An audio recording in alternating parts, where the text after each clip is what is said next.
बातम्यामध्ये सदैव अग्रस्थानी आणि महाराष्ट्रातही नंबर 1। आपण पाहत आहात महाराष्ट्र न्यूज 1। जळगाव जामोद तालुक्यातील शेतपाणंद रस्त्याची दुरावस्था, शेतकऱ्यांचे तहसीलदारांना निवेदन।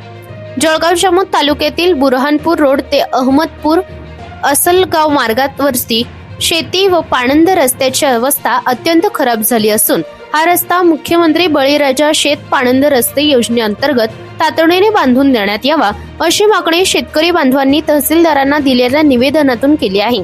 या रस्त्याचा वापर शेतीमाल वाहतूक व दैनंदिन शेती कामांसाठी मोठ्या प्रमाणावर होत असून सध्याच्या दुरावस्थेमुळे विशेषतः पावसाळ्यात शेतकऱ्यांना मोठ्या अडचणींना सामोरे जावे लागत आहे।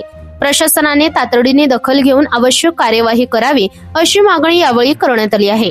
काँग्रेसचे शहर अध्यक्ष ॲडव्होकेट अमर पाचपोर, नगरसेवक पती सय्यद अफरोज, सय्यद बहोद्दीन, विश्वास पाटील, जुनेद शेख, शेख शकील, सुद्दाम झुंजारे, विष्णू फंदाळे, आबिद भाई, अहमद जमदार, फौजान, जमील खान सर, रणित व अन्य किसान और नागरिक प्रतिनिधी राजू शेख, महाराष्ट्र न्यूज 1, जळगाव जामोद।